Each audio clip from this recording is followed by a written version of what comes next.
우리 왕이신 나의 하나님 함께 찬양하겠습니다.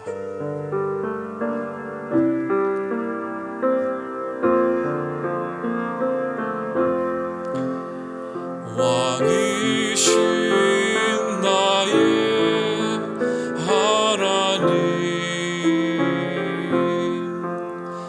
내가 주를 높이고 영원히 주의 이름을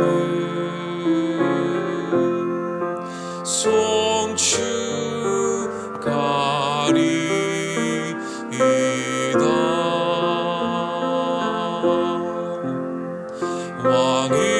왕이신 나의 하나님,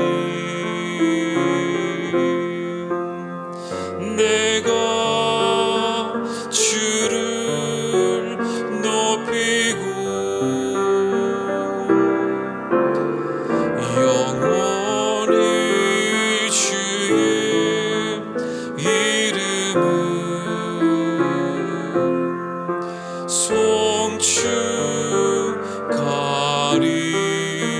송축하리이다. 나는 전능하신 아버지 하나님, 천지의 창조주를 믿습니다. 나는 그의 유일하신 아들 우리 주 예수 그리스도를 믿습니다. 그는 성령으로 잉태되어 동정녀 마리아에게서 나시고 본디오 빌라도에게 고난을 받아 십자가에 못 박혀 죽으시고 장사된 지 사흘 만에 죽은 자 가운데서 다시 살아나셨으며 하늘에 오르시어 전능하신 아버지 하나님 우편에 앉아 계시다가 거기로부터 살아있는 자와 죽은 자를 심판하러 오십니다. 나는 성령을 믿으며 거룩한 공교회와 성도의 교제와 죄를 용서받는 것과 몸의 부활과 영생을 믿습니다. 아멘. 찬송가 85장입니다.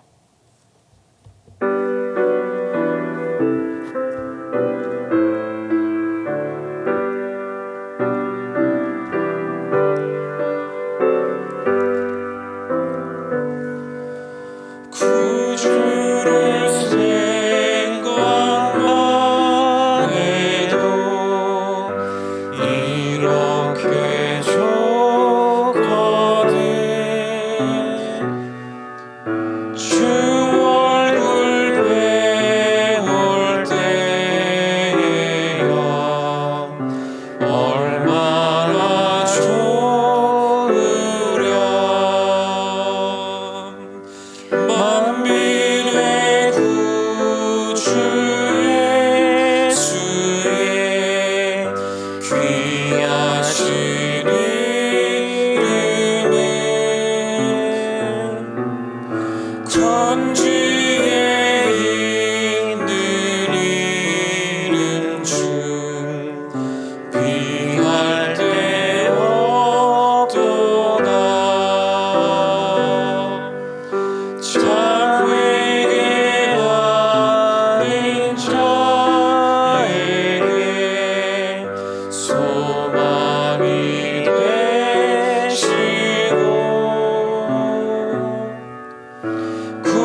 하나님 말씀 누가복음 14장 15절에서 24절까지의 말씀입니다. 우리 한 절씩 같이 교독하겠습니다.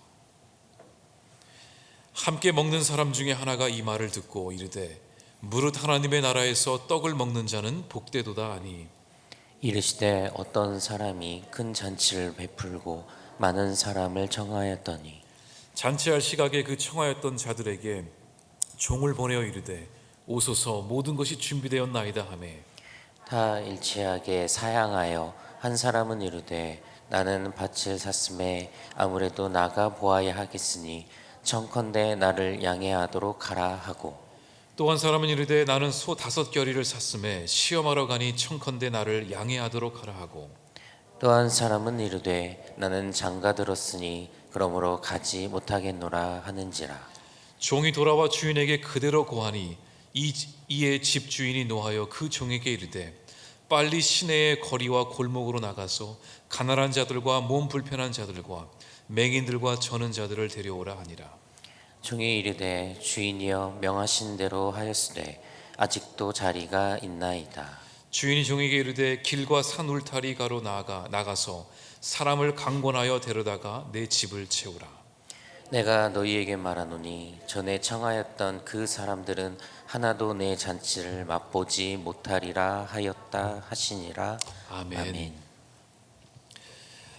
오늘 본문 말씀은 예수님의 비유로 시작이 됩니다. 이 비유는 예수님께서 어떠한 그 가르침을 주시기 위해 이 들려주셨던 짧은 이야기를 이야기합니다.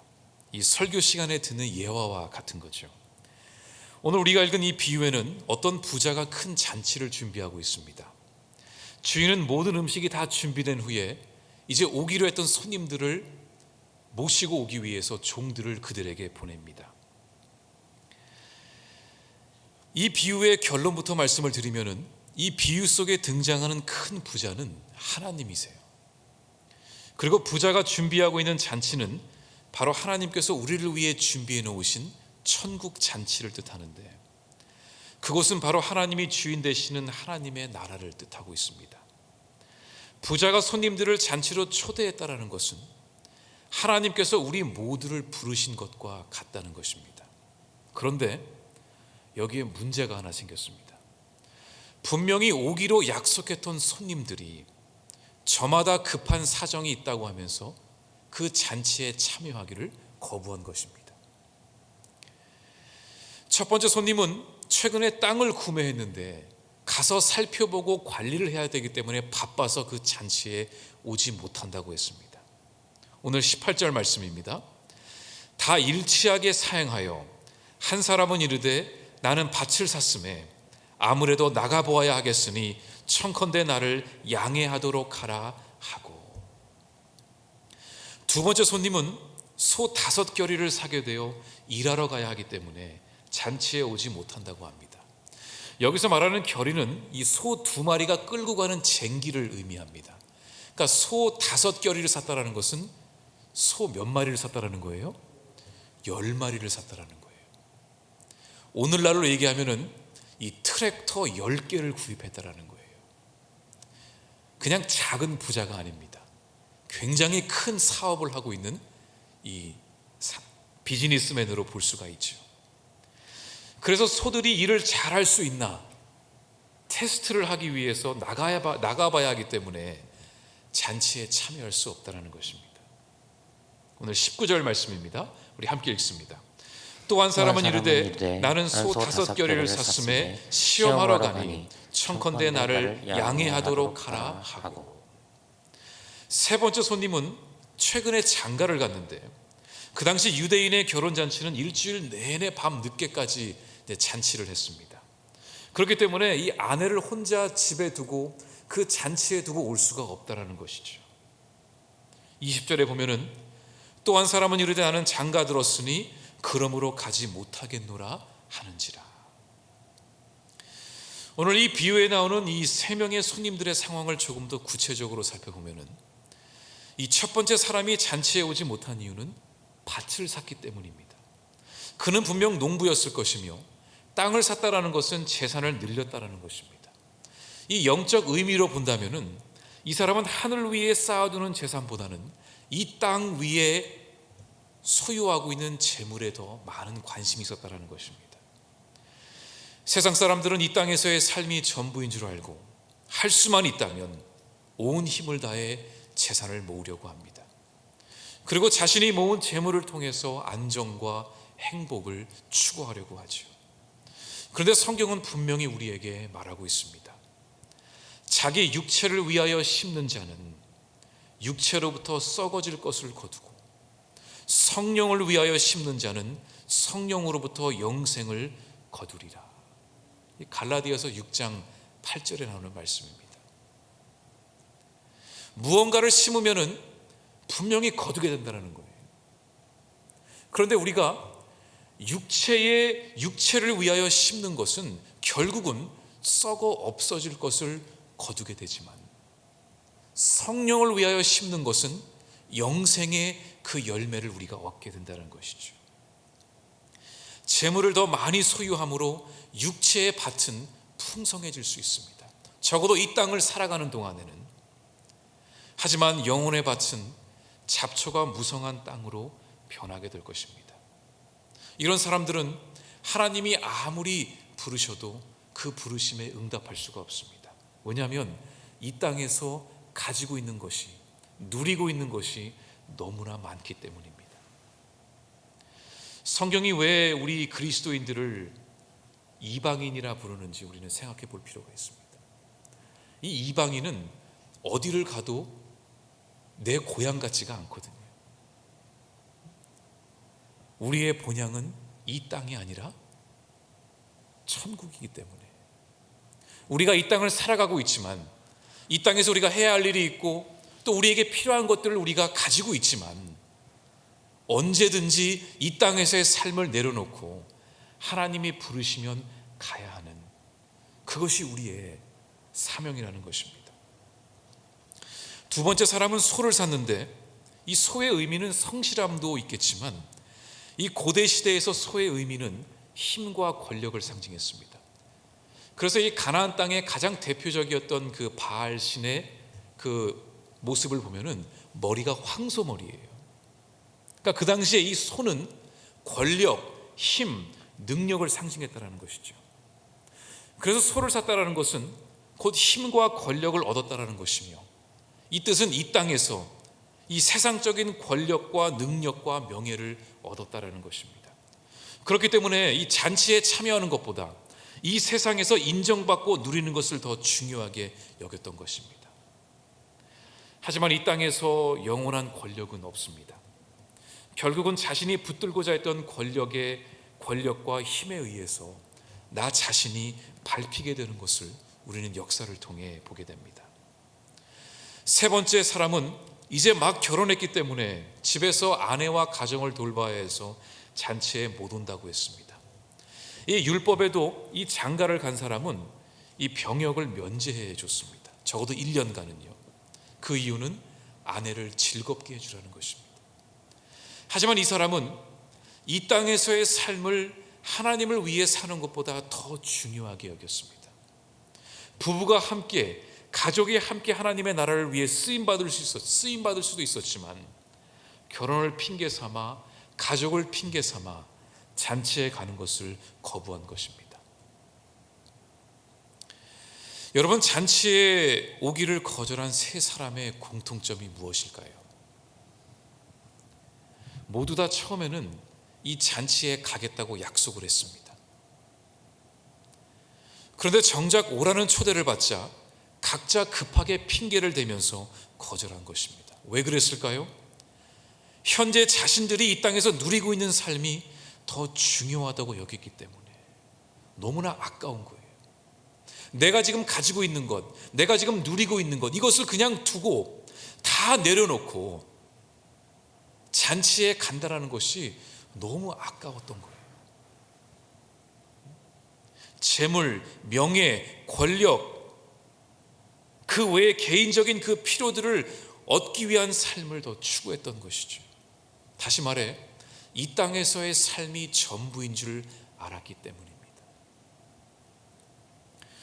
우리들 역시 예수 그리스도를 처음 만났을 때 우리 그때 뭐라고 약속했나요? 한번 예수님 믿어보겠습니다. 그렇게 답하진 않았을 거예요. 우리가 처음 예수님을 만났을 때에 그 예수의 제자로 살아가는 것이 어떠한 것인지는 다 몰랐겠지만 우리도 처음 예수를 만났을 때에 우리가 어떻게 고백했죠? 예수님, 제 삶을 주님께 드리겠습니다. 앞으로 제가 걸어갈 그 길이 무엇인지는 다 모르지만 제가 예수님을 만났으니, 제 인생이 변화됐으니, 이제야 제 인생의 주인을 만났으니 제 삶을 주님께 드리겠다고 약속했습니다. 하나님께서 준비하시는 그 잔치에, 그 천국 잔치에, 그 구원 잔치에 꼭 참여하겠다고 다짐했습니다. 그런데 시간이 지나면서 우리가 소유하고 있는 것이 많아지고 누리는 것이 많아지면서 하나님이 준비해 놓으신 그 천국 잔치에 대한 관심이 점점 떨어지기 시작했습니다. 그래서 정작 주님께서 이제 때가 되었으니 와서 섬기라고, 사명을 받으라고, 제자로 살아가라고 말씀하시지만 우리는 이런저런 사정을 대며 이런저런 핑계를 대며 그 부르심을 거절하고 있지는 않은가요?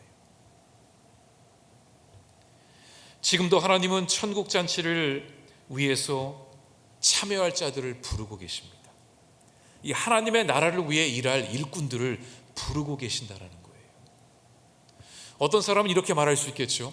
이 팬데믹 시대에 교회가 문을 닫고 교회 사역들이 멈췄는데 할 수 있는 게 뭐가 있겠냐고. 그런데 여러분, 원래 우리는 교회에서만 모여서 여기서 끝나는 것이 아니라 교회에 모였다가 세상으로 흩어지는 게 우리의 사명이었어요. 교회가 문을 닫고 사역들이 멈췄다고 해서 우리가 할 수 있는 것이 없는 것이 아니라 우리가 각자의 자리에서 세상으로 나아가 분명히 할 일이 우리에게 있다라는 것입니다. 오늘 이 새벽 우리에게 주신 하나님의 사명을 다시 한번 깨달을 수 있는 그런 아침이 될 수 있기를 간절히 바랍니다. 기도하겠습니다. 시간 우리 말씀을 붙들고 함께 기도하겠습니다. 하나님, 오늘도 주님께서는 하나님 나라의 잔치를 위해 일할 추수꾼들을 부르고 계십니다. 아직도 예수님을 알지 못하는 자들이 많이 있다고, 아직도 하나님의 나라가 더 확장되고 아직도 이 땅에서 해야 할 일들이 있다고 우리들을 부르고 계십니다. 하나님, 우리가 이 땅에서의 삶이 전부인 줄 알고 살아가는 어리석은 자들이 아니라 주님께서 부르실 때에 그 부르심에 응답하며 아멘으로 화답하며 그 사명을 붙들고 나아갈 수 있는 우리 모두가 되게 하여 주시옵소서. 우리 함께 말씀을 붙들고 기도하며 나가겠습니다. 주여, 주여, 주여. 아버지 하나님, 주님께서 분명히 우리에게 거룩한 사명을 주셨습니다. 하나님의 나라를 위해서 우리를 부르셨고 우리를 위해 이 땅에 예수 그리스도를 보내셨습니다. 하나님, 우리가 혹시 주신 그 사명을, 그 부르심을 잊고 사는 것은 아닌지 이 아침에 주님의 부르심을 다시 한번 깨닫게 하시고 다시 한번 그 말씀 앞에 설 수 있는 우리 모두가 되게 하여 주시옵소서. 우리의 삶을 주님께 온전히 드리게 하여 주시옵소서. 이 땅에서의 삶이 전부가 아님을 깨닫게 하시고 하나님의 나라, 천국의 삶, 하나님께서 주인 되시는 그 나라를 바라보며 하나님의 백성답게 살아갈 수 있는 우리 모두가 되게 하여 주시옵소서. 주여, 이 아침에 우리가 결단하게 하여 주시옵소서. 다시 한번 우리의 마음을, 우리의 생명을, 우리의 삶을 주님께 온전히 드리게 하여 주시옵소서. 이 모든 말씀 예수님 이름으로 기도드립니다. 아멘. 두 번째로 우리 교회를 위해서 함께 기도하겠습니다. 하나님, 우리 거룩하면 운정교회를 지금까지 인도하신 것 감사합니다. 에베네셀의 하나님, 우리 교회가 주님의 뜻 가운데에 빛과 소금의 역할을 감당하게 하시고, 우리 운정교회 모든 성도들이 말씀과 기도로 무장되어 강건하게 세워지게 하여 주시옵소서. 예수 그리스도의 그 십자가의 복음만이 드러나는 우리 운정교회가 되게 하시고, 온 성도들이 한마음 한뜻으로 초대교회와 같은 교회를 만들어가게 하여 주시옵소서. 이를 위해 위정상 위임 목사님을 세우셨으니 영육간의 강건함을 주시고 말씀의 권세를 허락하여 주시옵소서. 함께 동역하는 모든 사역자들에게도 은혜와 능력을 더하여 주셔서 하나님, 우리 사역자들이 먼저 겸손한 마음으로 주님 앞에 엎드리게 하여 주시옵소서. 정성진 목사님의 크로스로 사역 가운데에 은혜를 베풀어 주셔서 주님께서 기뻐하시는 열매들을 풍성히 맺게 하여 주시옵소서. 우리 교회를 위해서 함께 기도하겠습니다. 주여, 주여, 주여. 하나님, 주님께서 분명히 운정교회를 세워주시면서 세상의 빛과 소금이 되라고 말씀하셨습니다. 에베네셀의 하나님, 우리 운정교회가 이 지역 가운데에 예수 그리스도의 복음을 선포하게 하시고 예수 그리스도의 그 사랑을 전할 수 있는 교회가 되게 하여 주시옵소서. 이를 위해 우리 운정교회 모든 성도들이 말씀과 기도로 무장되게 하시고 성령 충만함을 허락하여 주시옵소서. 우리 교회가 오직 예수 그리스도의 십자가의 복음만 드러내는 교회가 되게 하여 주시옵소서. 온 성도들이 한마음 한뜻이 되어 다시 소망을 노래하며 주님 앞에 나아가게 하여 주시옵소서. 우정사 목사님, 우리 동역자들, 정성진 목사님의 그 사역 가운데에 주의 은혜를 베풀어 주시옵소서. 이 모든 말씀 예수님 이름으로 기도드립니다. 아멘. 우리 마지막으로 나라와 민족을 위해서 함께 기도하겠습니다. 하나님, 이 나라의 지도자들을 위하여 기도합니다. 하나님을 경외하고 나라를 사랑하며 국민을 존중하는 마음을 주시옵소서.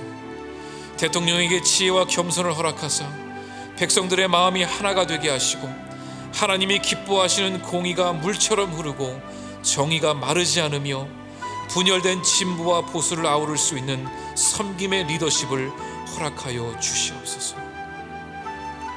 코로나19로 인해서 아파하고 있는 자들을 긍휼히 여겨주시고 하루속히 치유되게 하시며 지금 개발되고 있는 이 백신들이 잘 작용되게 하셔서 우리가 하루빨리 이 코로나로부터 벗어날 수 있도록, 코로나19가 종식될 수 있도록 하나님, 우리에게 은혜를 베풀어 주시옵소서. 통일을 위해서 기도합니다. 우리 운정교회를 통일선교 전체 기주로 세워주셨사오니 우리 교회를 통해서 남과 북이 하나가 되게 하시고 하나님께서 기뻐하시는 그 복음의 역사가 북녘 땅에 선포되며 이루어지게 하여 주시옵소서. 우리 나라와 민족과 코로나19와 통일을 위해서 함께 기도하겠습니다. 주여, 주여, 주여. 사랑과 은혜가 충만하신 하나님, 시간 우리 이 나라를 다스리는 대통령과 의정대를 위해서 기도합니다. 하나님을 경외하는 마음을 허락하시고 이 나라와 국민들을 사랑하는 마음을 허락하셔서 하나님께서 기뻐하시는 정치를 하게 하시고 공의가 물처럼 흐르며 정의가 마르지 않으며 진보와 보수를 아우를 수 있는 섬김의 리더십을 허락하여 주시옵소서. 대통령과 의정자들은 국민의 소리를 듣게 하시고 먼저 우리들 앞에서 모범되는 삶을 보여줄 수 있도록 하나님 인도하여 주시옵소서. 코로나19를 위해서 기도합니다. 지금 나오고 있는 백신들이 아버지 부작용 없이 잘 작용되게 하셔서 하루속히 우리 모두가 코로나19로부터 벗어나게 하시고 종식을 선언할 수 있도록 은혜를 베풀어 주시옵소서. 남과 북이 주님 안에서 수 없음을 고백하오니 주님께서 철조망을 걷어주시고 북녘 땅 위에 소망의 담비를 내려주셔서 우리 남과 북이 복음의 띠로 하나가 되게 하여 주시옵소서. 우리 운정교회를 통일선교 전초기지로 사용하여 주시옵소서. 이 모든 말씀 예수님 이름으로 기도드립니다. 아멘. 사랑과 은혜가 충만하신 하나님, 오늘 말씀을 통해서 우리가 들은 것처럼 주님께서 우리에게 주신 그 거룩한 사명이 있음을 믿습니다. 주님께서 부르실 때에 이런저런 변명을 대며 그 부르심에 응답하지 못하겠다고 하는 것이 아니라 주님께서 언제든지 부르실 때에 아멘으로 뛰쳐나갈 수 있는 그런 담대한 믿음을 우리에게 허락하여 주시옵소서. 이 땅에서의 삶이 전부가 아님을 깨닫게 하시고 진정한 행복과 안정은, 그 평강은 오직 주님께서 우리에게 주실 수 있음을 깨닫게 하여 주시옵소서. 이 아침에 우리의 마음을 담아 이 예물을 주님께 올려드립니다. 이 예물이 닿는 곳마다 예수 그리스도의 복음이 선포되게 하여 주시옵소서. 이 모든 말씀 예수님 이름으로 기도드립니다. 아멘. 주여, 주여, 주여.